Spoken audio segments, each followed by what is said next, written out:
नमस्कार साथियों, आप सभी का स्वागत करता हूं यूथ अध्ययन के चैनल पे। साथियों, एक बार फिर से मैं आप सभी के बीच SP high court clerk exam 2026 के लिए जीके की मैराथन लेके आ चुका हूं। मैराथन नंबर 1 का जो पहला क्वेश्चन है कि बाबा भड़बाग सिंह मेला हिमाचल प्रदेश के किस जिले में मनाया जाता है। तो साथियों, बात करें बाबा भड़बाग सिंह मेले की, तो बाबा भड़बाग सिंह मेला हिमाचल प्रदेश की उन्ना जिले में मनाया जाता है। ऑप्शन नंबर बी यहाँ पे बिल्कुल सही हो जाएगा। साथियों, बाबा भड़बाग सिंह मेला ठीक है उन्ना में मनाया जाता है। अब क्वेश्चन पूछने वाला क्वेश्चन क्या पूछ लेता है, क्वेश्चन पूछने वाला क्वेश्चन पूछता है कि जो बाबा भड़बाग सिंह मेला है वो किस महीने में मनाया जाता है, किस माह में मनाया जाता है। तो बाबा भड़बाग सिंह मेला आपका जून महीने में मनाया जाता है। इस बात को आपने डिटेल से याद रखना है। साथियों, क्वेश्चन पूछने वाला क्वेश्चन और आपसे हाई कोर्ट का जो क्लर्क एग्जाम होना है वहाँ पे क्या क्या पूछ सकता है।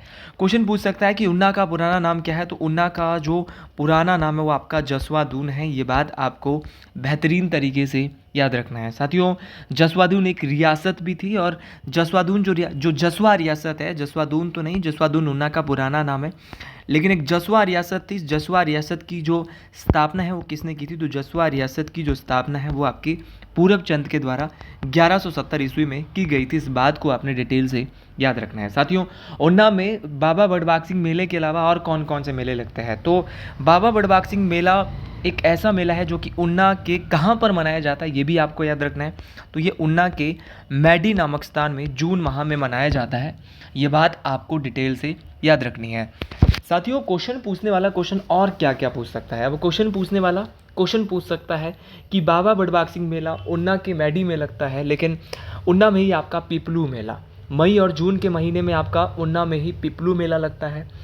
उन्ना में ही आपका चिंतपूर्णी मेला, ये बात कई बार परीक्षाओं में पूछी गई है कि आपका जो चिंतपूर्णी मेला है वो हिमाचल के किस ज़िले में लगता है। तो ये भी आपका हिमाचल प्रदेश के उन्ना ज़िले में लगता है। उन्ना में ही आपका एक और मेला लगता है पीर निगाह मेला। भाई, आपका पीर निगाह जो मेला है वो भी आपका उन्ना में लगता है, ये भी आपको याद रखना है। बसोली मेला, बसोली मेला भी आपका जो है उन्ना ज़िले में मनाया जाता है। तो तमाम जो उन्ना ज़िले के जो मेले जो मैंने आपको बताए हैं, चाहे पिपलू मेला है, चाहे आपका चिंतपूर्णी मेला है, और सती माता के जो चरण हैं वो कहाँ गिरे थे, तो वो गिरे थे आपकी चिंतपूर्णी में। तो ये तमाम बातें आपको बेहतरीन तरीके से, आपको डिटेल से एक एक बात को याद रखनी है, क्योंकि ये सारे क्वेश्चन मोस्ट इम्पॉर्टेंट है। ये सभी क्वेश्चन परीक्षाओं में पूछे जाने वाले हैं।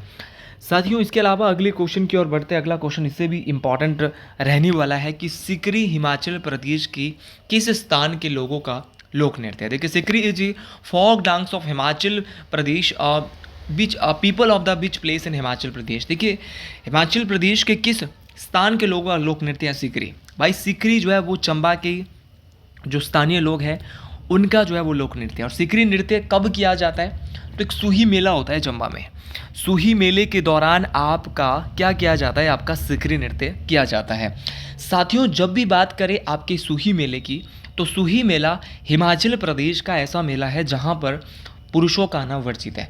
तो हिमाचल का वो मेला जहाँ पर सिर्फ महिलाएं और बच्चे जा सकते हैं, तो है आपका सूही मेला। ये दोनों बातें आपको याद रखना है। साथियों, जब भी मैं सूही मेले की बात करता हूँ तो ये किस महीने में मनाया जाता है, सबसे इम्पॉर्टेंट क्वेश्चन ये भी बन जाता है। तो सूही मेला आपके अप्रैल महीने में मनाया जाता है। ये क्वेश्चन भी आपको डिटेल से याद रखना है। अब क्वेश्चन पूछने वाला क्वेश्चन ये भी पूछ सकता है कि सूही मेला आपका अप्रैल में लगता है, ये आपका इसमें ये किसकी याद में मनाया जाता है। तो सूही मेला जो है वो चंबा की जो रानी है, वो रानी नैना देवी या सुनैना देवी, इनकी याद में मनाया जाता है। तो चंबा की रानी नैना देवी, इनके याद में ये जो सूही मेला है वो चंबा में मनाया जाता है। ये बात आपको बेहतरीन तरीके से याद रखनी है। साथियों, चंबा जिले में सिकरी नृत्य के अलावा और कौन कौन से नृत्य होते हैं, तो ये परीक्षाओं में 101% पूछे जा सकते हैं। तो चंबा में आपका गद्दी नृत्य होता है, ये बात आपको डिटेल से याद रखना है। चंबा में ही आपका किकली नृत्य होता है। चंबा में आपका डांगी नृत्य होता है। डांगी और डेपक दोनों इंपॉर्टेंट है। डांगी भी याद रखना है और डेपक भी। तो डांगी और डेपक जो नृत्य है वो कहाँ होते हैं। तो डांगी और डेपक आपका हिमाचल प्रदेश के चंबा जिले में होता है। चंबा का सबसे फेमस है झांझर। तो झांझर कहाँ होता है। तो झांझर भी आपका हिमाचल प्रदेश के चंबा जिले का नृत्य है। झांझर के अलावा आपका झांकी और हंटेर, झांकी नृत्य और आपका हंटेर नृत्य। तो झांकी और हंटेर जो नृत्य है वो आपका कहाँ देखने को मिलता है? तो झांकी और हंटेर भी आपका चंबा में देखने को मिलता है। आपका पंगवाल नृत्य आपका कहाँ होता है? तो पंगवाल नृत्य भी आपका कहाँ पर होता है? आपका चंबा में होता है। तो साथियों ये चंबा के नृत्य भी आपको मैंने बता दिए और सिकरी नृत्य भी बता दिया कि कब किया जाता है। तो हर एक क्वेश्चन को हम बहुत डिटेल से देख रहे हैं, इसीलिए आपको हर एक क्वेश्चन को मोस्ट इंपॉर्टेंट तरीके से देखना है। साथियों अगले क्वेश्चन की ओर बढ़ते। अगला क्वेश्चन है कि हिमालय पर लाल छाया, ये जो पुस्तक है वो किसके द्वारा लिखी गई है? तो ये किताब हिमाचल प्रदेश के पहले गैर कांग्रेसी मुख्यमंत्री, मतलब जो कांग्रेस पार्टी से नहीं थे उसको बोलते हैं गैर कांग्रेसी, मतलब कि जो कांग्रेस पार्टी के नहीं थे तो ऐसे पहले मुख्यमंत्री बने थे जनता पार्टी से शांता कुमार। 1977 में इनकी पहली बार हिमाचल प्रदेश में सरकार बनी थी, ये बात आपको डिटेल से याद रखना है। साथियों शांता कुमार के द्वारा एक बुक लिखी है हिमालय पर लाल छाया, लेकिन इसके अलावा और कौन कौन सी किताबें इनके द्वारा लिखी गई है? तो हिमालय पर लाल छाया ये भी शांता कुमार ने लिखी है। पहाड़ बेगाने नहीं होंगे ये भी किसने लिखी है? शांता कुमार। इसके अलावा इनकी एक बुक है धरती है बलिदान की, याद रखना है आपको डिटेल से, धरती है बलिदान की, पहाड़ बेगाने नहीं होंगे, हिमालय पर लाल छाया। इसके अलावा इनकी बुक है मृग तृष्णा। तो मृग तृष्णा जो बुक है वो किसकी है? तो ये भी शांता कुमार की है। लाजो जो बुक है वो भी किसकी है? शांता कुमार की है। इसके अलावा क्वेश्चन पूछने वाला क्वेश्चन कई बार पूछ चुका है कि राजनीति की शतरंज किसकी बुक है?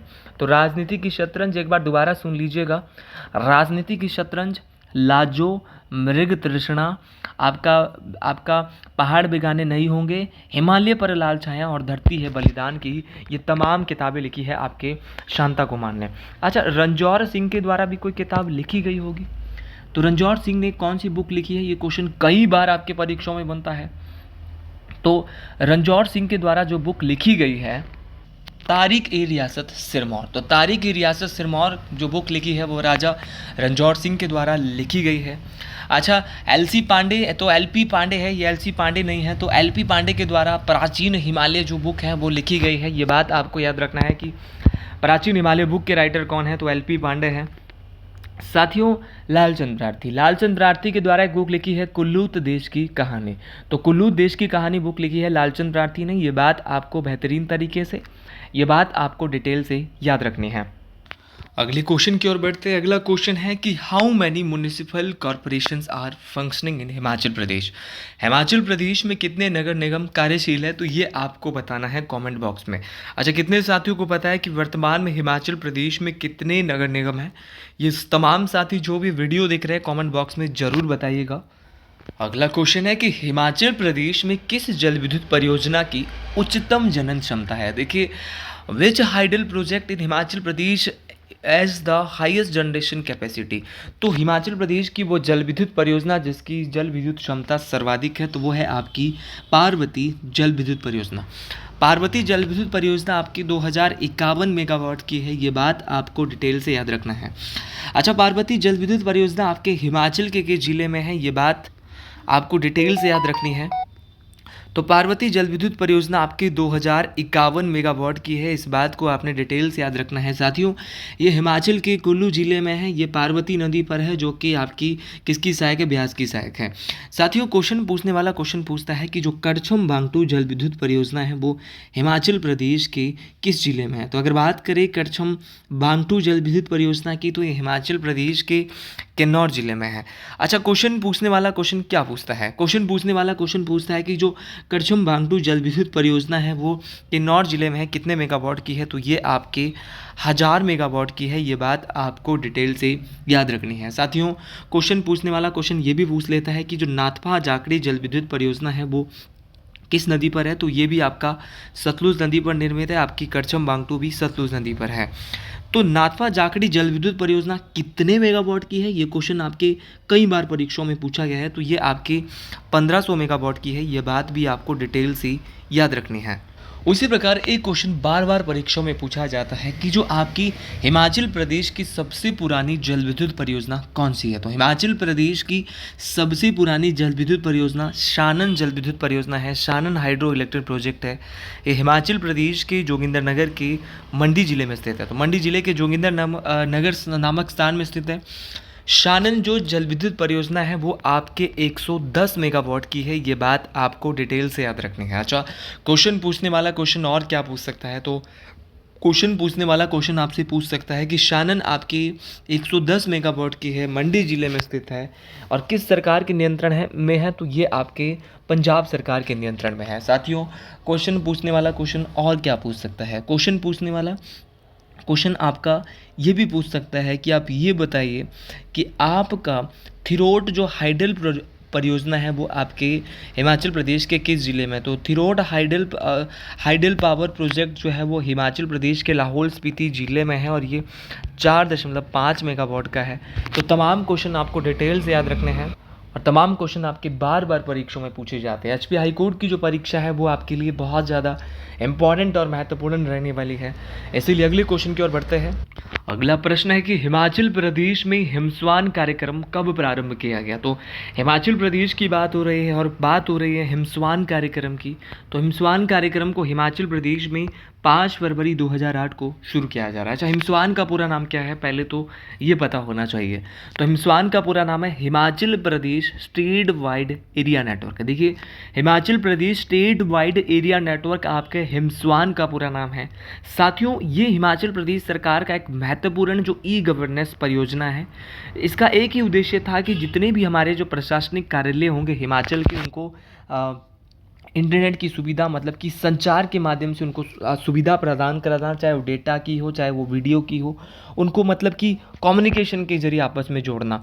और ये जो है वो भारत सरकार के तहत इसको शुरू किया गया था। ये बात आपको डिटेल में याद रखनी है। साथियों, अगले क्वेश्चन की ओर बढ़ते हैं। तो हिमस्वान का पूरा नाम भी आपको पता चल गया, Himachal Pradesh state wide area network. शुरुआत 5 फरवरी 2008। उद्देश्य एक ही, जितने भी सरकारी कार्यालय हैं उनको संचार के माध्यम से आपस में जोड़ना। अगला क्वेश्चन इसी प्रकार का एक आसान क्वेश्चन तो नहीं है, बेहतरीन क्वेश्चन है, परीक्षाओं में काम आने वाला क्वेश्चन है। क्वेश्चन बोल रहा है कि सैनिक स्कूल हिमाचल प्रदेश के किस स्थान पर स्थित है। तो जब भी बात करें सैनिक स्कूल की, तो सैनिक स्कूल आपका सुजानपुर में स्थित है। ऑप्शन नंबर बी यहाँ पे बिल्कुल सही हो जाएगा। देखिए, सैनिक स्कूल आपका सुजानपुर में है। सुजानपुर आपका हमीरपुर में पड़ता है और ये हिमाचल प्रदेश का एकमात्र सैनिक स्कूल है जो कि सुजानपुर के टिहरा, तो सुजानपुर टिहरा में स्थित है आपका हिमाचल प्रदेश का एकमात्र आर्मी स्कूल। ये बात आपको बेहतरीन तरीके से याद रखनी है। साथियों, जो आपका जो सुजानपुर टिहरा का जो आर्मी स्कूल है उसकी स्थापना कब हुई है, तो इसकी स्थापना आपका 1978 के आसपास हुई थी। ये बात भी मोस्ट इंपॉर्टेंट तरीके से आपको याद रखनी है। अच्छा, कई बार एक क्वेश्चन परीक्षाओं में पूछा जाता है। अच्छा, क्वेश्चन क्या है वो जो परीक्षाओं में बार बार पूछा जाता है, तो परीक्षाओं में पूछा जाता है कि doctor Rajendra Prasad medical college Himachal Pradesh में कहाँ स्थित है। तो doctor Rajendra Prasad medical college Himachal Pradesh के टांडा में स्थित है और टांडा जो ये पड़ता है वो आपका कांगड़ा में पड़ता है। यहीं पर आपका doctor Rajendra Prasad medical college स्थित है। साथियों, क्वेश्चन पूछने वाला क्वेश्चन पूछता है कि Indira Gandhi medical college IGMC, तो IGMC की बात करें तो IGMC आपका शिमला में स्थित है। इस बात को आपने डिटेल से याद रखना है। साथियों, IGMC को पहले स्नोडन हॉस्पिटल के नाम से जाना जाता था। साथियों, कई बार ये परीक्षाओं में क्वेश्चन पूछा गया है। अच्छा, स्नोडन से अस्पताल से इसका नाम बदलकर IGMC कब रखा, ये भी क्वेश्चन पूछा जाता है। तो 1985 को स्नोडन का नाम बदलकर IGMC रखा, इंदिरा गांधी मेडिकल कॉलेज रखा। साथियों, ये बात कई बार परीक्षाओं में पूछी जाती है कि रिपन अस्पताल का नाम बदलकर दीनदयाल उपाध्याय हॉस्पिटल कब रखा गया। तो दीनदयाल उपाध्याय हॉस्पिटल, रिपन अस्पताल का जो नाम बदला वो आपका 1990 में बदला। रिपन अस्पताल की स्थापना शिमला में रिपन अस्पताल पड़ता है जिसको पंडित दीनदयाल उपाध्याय हॉस्पिटल के नाम से जाना जाता है। इसको पहले रिपन हॉस्पिटल बोलते थे। ये 1885 में बना और 1990 में इसका नाम बदल कर क्या हो गया, पंडित दीनदयाल उपाध्याय चिकित्सालय। अच्छा, बहुत इंपॉर्टेंट क्वेश्चन पूछा जाता है कि आपका जो बहुत इंपॉर्टेंट है कि जो दीनदयाल उपाध्याय अस्पताल है ये किसके अधीन वर्क करता है। तो ये IGMC के अधीन ही ज़्यादातर काम करता है। ये बात आपको बेहतरीन तरीके से याद रखना है। अच्छा, आपका राजीव गांधी आयुर्वेदिक कॉलेज, ये क्वेश्चन कई बार पूछा जाता है कि हिमाचल प्रदेश में कहाँ पर राजीव गांधी आयुर्वेदिक कॉलेज है। तो ये पपरोला कांगड़ा में स्थित है जो कि एक आयुर्वेदिक कॉलेज है। ये बात आपको बेहतरीन तरीके से याद रखना है। साथियों कई बार एक क्वेश्चन परीक्षाओं में बहुत बार पूछा जाता है कि आपका सिरमौर जिले के किस स्थान पर आयुर्वेदिक फार्मेसी है। तो सिरमौर जिले के माजरा नामक स्थान पे जो है आयुर्वेद की फार्मेसी है। ये बात आपको बेहतरीन तरीके से याद रखनी है। साथियों क्वेश्चन पूछने वाला क्वेश्चन आपसे ये भी पूछ लेता है कि हिमाचल प्रदेश की किस स्थान पर आपका जो है वो क्या आपका कई बार कमला नेहरू अस्पताल स्थित है। तो कमला नेहरू अस्पताल भी आपका शिमला में स्थित है। ये बात आपको बेहतरीन तरीके से याद रखना है। कमला नेहरू आपको पता होना चाहिए कहाँ पर है। साथियों आपका सीधा क्वेश्चन परीक्षाओं में क्या पूछा जाता है। अब क्वेश्चन पूछने वाला क्वेश्चन आपका पूछता है और क्वेश्चन क्या पूछता है। तो क्वेश्चन पूछता है आपका कि लिंटन मेमोरियल हिमाचल प्रदेश में कहाँ स्थित है। तो लिंटन मेमोरियल आपका नाहन सिरमौर में स्थित है। ये क्वेश्चन कई बार आपके परीक्षाओं में पूछा गया है। साथियों क्वेश्चन पूछने वाला क्वेश्चन पूछता है कि आपका किला लोहगढ़ कहाँ स्थित है। तो किला लोहगढ़ भी आपका कहाँ पर है। तो किला लोहगढ़ भी आपका सिरमौर पांवटा साहिब में है। आपका लिंटन मेमोरियल नाहन सिरमौर में है।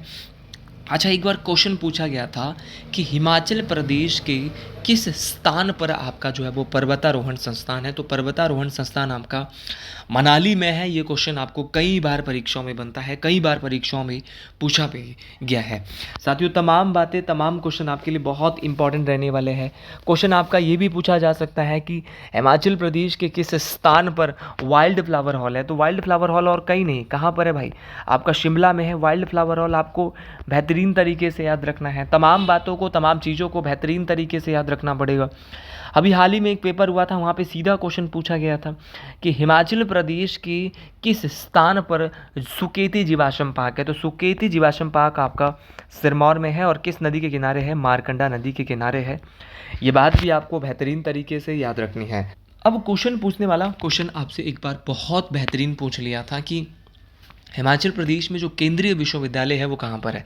तो केंद्रीय विश्वविद्यालय आपका देहरा में है और देहरा कहाँ पड़ता है, आपका कांगड़ा में है। तो कांगड़ा धर्मशाला के आसपास ये देहरा है। और आपको ये बात भी बेहतरीन तरीके से याद रखनी है साथियों कि आपका जो केंद्रीय विश्वविद्यालय है, सेंट्रल यूनिवर्सिटी है, उसकी स्थापना कब हुई। तो उसकी स्थापना आपका 2009 के आसपास होती है। ये बात भी मोस्ट इम्पॉर्टेंट है।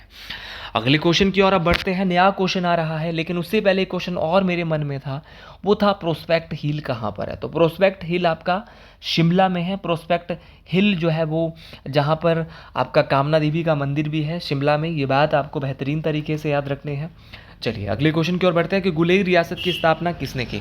तो गुलेर रियासत की स्थापना 1405 ईस्वी में हरिचंद के द्वारा की गई। तो हरिचंद के द्वारा गुलेर रियासत की स्थापना 1405 ईस्वी में की जाती है। अब क्वेश्चन ये पूछा जाता है कि गुलेर रियासत का अंतिम राजा कौन था। तो गुलेर रियासत का अंतिम राजा था भूपचंद। तो भूपचंद जो है वो गुलेर रियासत का अंतिम राजा था। ये बात आपको बेहतरीन तरीके से याद रखनी है। साथियों दतार चंद कौन है। तो दतार चंद के द्वारा हिमाचल प्रदेश में दतारपुर रियासत की स्थापना की जाती है। और दतारपुर रियासत की जो स्थापना है वो दतार चंद ने की। इसके अंतिम शासक थे मियाँ देवी चंद। कौन थे, मियाँ देवी चंद। तो दतारपुर रियासत के अंतिम राजा थे मियाँ देवी चंद, आपको याद रखना है। तो दतारपुर रियासत के संस्थापक दतार चंद, अंतिम शासक मियाँ देवी चंद। गुलेर रियासत के अंतिम शासक भूपचंद।